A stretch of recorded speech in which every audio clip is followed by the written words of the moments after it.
नमस्कार, आप देख रहे हैं नवांबे न्यूज। जबलपुर से बड़ी राजनीतिक खबर। महिला आरक्षण को लेकर कांग्रेस ने बीजेपी सरकार पर तीखा हमला बोला है। प्रेस वार्ता में कांग्रेस नेताओं ने आरोप लगाया कि बीजेपी महिला आरक्षण के मुद्दे पर जनता को गुमराह कर रही है और इसे राजनीतिक फायदे के लिए इस्तेमाल कर रही है। उनका कहना है कि नारी शक्ति वंदन अधिनियम को जनगणना और परिसीमन जैसी शर्तों से जोड़कर लागू करने में देरी की जा रही है। कांग्रेस ने साफ मांग रखी है 2023 में पारित इस कानून को बिना किसी देरी के मौजूदा 543 लोकसभा सीटों पर ही 2029 से 1/3 आरक्षण के साथ लागू किया जाए। साथ ही कांग्रेस ने 2011 की जनगणना के आधार पर परिसीमन की योजना पर सवाल उठाए और कहा, पहले जातिगत जनगणना होनी चाहिए, तभी सही प्रतिनिधित्व सुनिश्चित हो सकेगा।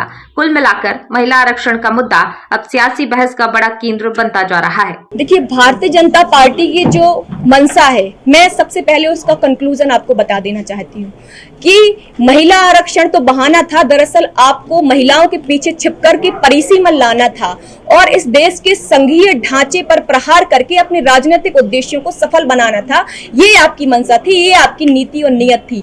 लेकिन आप ये बार बार पूरे देश के अंदर झूठ फैलाने का काम कर रहे हैं कि महिला आरक्षण तो बिल गिर गया है, जबकि सच्चाई ये है कि 2023 में नारी शक्ति वंदन अधिनियम बिल पास भी हो चुका है और कानून भी बन चुका है। आप चाहकर भी इस बिल को गिरा नहीं सकते, आप चाहकर भी इस बिल को खत्म नहीं कर सकते। हमारी मांग केवल इतनी है कि मौजूदा 543 विधानसभा जो लोकसभा की सीटें हैं, उनमें से आप 1/3 रिजर्वेशन महिलाओं को दीजिए और 2029 में आप लागू कीजिए। आप कहते हैं कि विपक्ष जो है महिला विरोधी है, लेकिन हम ही थे जो 73वां 74वां संविधान संशोधन लेकर के आए और महिलाओं को लोकल बॉडीज में आरक्षण दिया। और आज हमारे 15 लाख महिलाएं जो देश में काम कर रही हैं, वो केवल और केवल कांग्रेस की देन है। लेकिन उसके उलट भाजपा की जो मोदी सरकार है, वो किस तरीके से हाथरस की बेटी, उन्नाव की बेटी, पहलवान बेटियों के साथ जो होता रहा, वो आंख मूंद करके देखती रही। मोदी सरकार उस पर चुप्पी करे रहे। लेकिन सच्चाई ये है कि भारतीय जनता पार्टी महिला विरोधी है, इसलिए उन्होंने 2 बैसाखियों पर इस बिल को खड़ा कर दिया, जनगणना और परिसीमन। हम इतनी मांग कर रहे हैं कि आप ये दोनों बैसाखियां हटाइए और तुरंत ही महिला आरक्षण लागू कीजिए।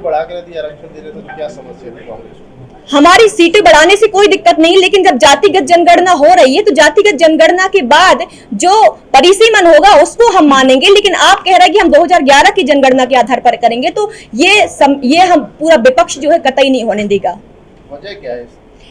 2011 में जो आंकड़े हैं, वो आंकड़े सही नहीं है। 2011 में जो आंकड़े थे, उसके बाद जो है 10 करोड़ लोगों को राष्ट्रीय खाद्य सुरक्षा अधिनियम का लाभ नहीं मिल रहा है, उसमें ओबीसी के आंकड़े नहीं है। हम चाहते हैं कि नए सिरे से जनगणना हो, नए सिरे से जातिगत जनगणना हो, उसके आधार पर परिसीमन हो, उसके बाद आरक्षण मिले। लेकिन अभी जो मौजूदा सीटें हैं 2029 में, उसी सीटों पर आरक्षण मिले।